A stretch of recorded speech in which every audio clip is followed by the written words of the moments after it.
तो hey guys, मैं हूँ आपका मिस्टर मुन्ना ब्रांड। तो ये वीडियो बहुत वायरल हो रहा है पवन सिंह जी का। तो बहुत गलत हुआ है। तो मैं यही दिखाना चाहता हूँ। देखिए आप लोग, हीरोइन क्या बोल रही है पवन सिंह के बारे में। राम राम जी। मुझे आप लोगों से बहुत ज़रूरी बात करनी है क्योंकि मैं 2 दिन से बहुत ज़्यादा परेशान हूँ क्योंकि कंटिन्यू मेरे पास डीएम आ रहे हैं कि ये जो लखनऊ वाला इंसिडेंट हुआ, इसमें मैंने कुछ बोला क्यों नहीं, एक्शन क्यों नहीं लिया, थप्पड़ क्यों नहीं मारा। और कुछ लोग मुझे ही गलत समझ रहे हैं। कुछ मीम्स पे लिख रहे हैं कि ये तो हंस रही थी, मज़े ले रही थी। कि पब्लिक में कोई मुझे ऐसे टच करके जाएगा, उसमें मुझे खुशी होगी, मुझे मज़े आएंगे।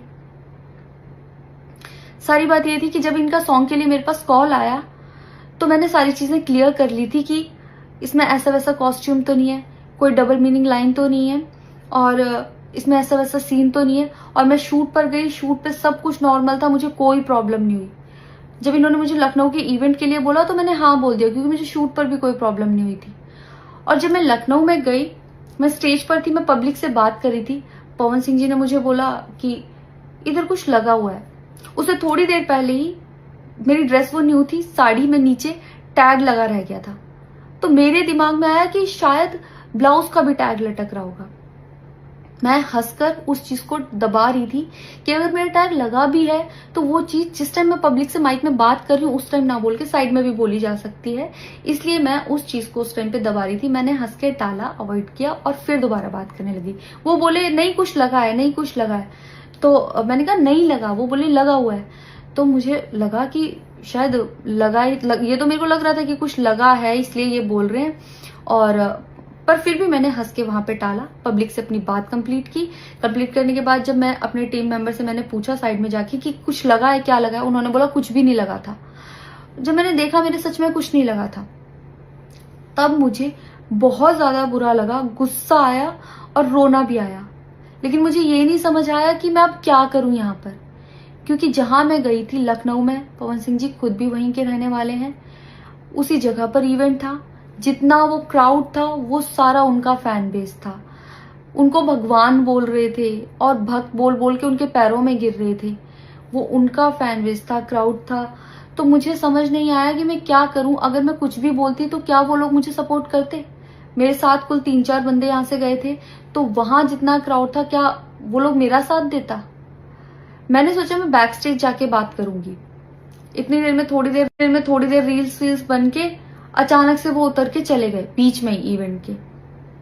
थोड़ी देर मैंने रील बनाई, अनाउंस ये किया गया कि अभी इवेंट दोबारा स्टार्ट होगा। डिनर के लिए अनाउंस कर दिया गया, मैं भी उतर के चली गई और इवेंट वहां पे खत्म हो चुका था। अनाउंस किया गया था सिर्फ कि दोबारा होगा। नेक्स्ट डे जब मैं घर आई तो मैंने देखा ये बहुत बड़ा मैटर बन चुका था। मैंने उन लोगों से कांटेक्ट करने की कोशिश की, किसी ने मेरा फोन पिक नहीं किया, ना ही उन लोगों ने फोन करके मुझसे हालचाल पूछा कि परेशान हो या कुछ भी नहीं, कोई हालचाल नहीं लिया।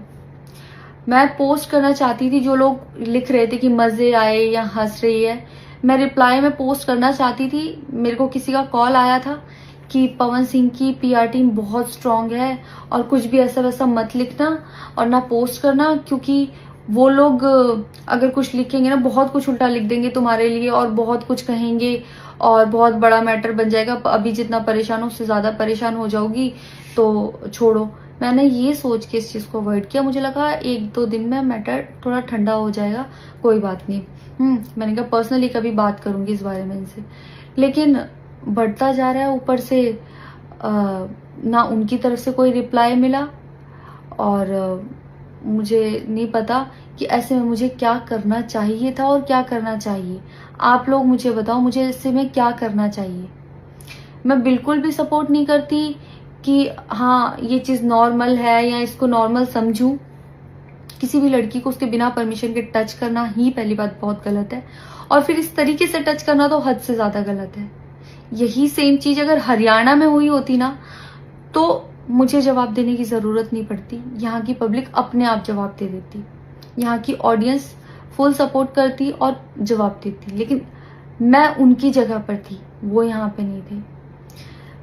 इससे मुझे ये लेसन मिला है कि मैं भोजपुरी इंडस्ट्री में अब काम नहीं करूंगी। आर्टिस्ट हूँ तो नई नई चीजें ट्राई करने का मन करता है कि ये भी ट्राई करूँ, ये भी ट्राई करूँ, ये भी ट्राई करूँ। कुछ भी अलग सा आता है तो करने का मन करता है कि कुछ अलग होगा, कुछ नया ट्राई करती हूँ। और वो भी पवन सिंह जैसे सीनियर आर्टिस्ट के साथ कोलैबोरेशन थी तो हुआ कि हाँ कर लेती हूँ। होता है, अगर वो भी नहीं होते तब भी अगर कोई मेरे पास मराठी का भी प्रोजेक्ट आता तो मैं सोचती कि हाँ कुछ चेंज होगा, कुछ नया सीखने को मिलेगा, ट्राई करती हूँ। पर ये भोजपुरी में काम करने के मेरे साइड इफेक्ट थे जो मेरे साथ हुए। मैं अपने परिवार में, अपने हरियाणा में खुश हूँ। मुझे नहीं करना काम भोजपुरी में। पर आप लोग मुझे जरूर बताना कि इस सिचुएशन में अगर आप होते और आप वहां पर होते तो आप उस टाइम पर क्या करते और मेरी गलती कहाँ है। जय श्री राम।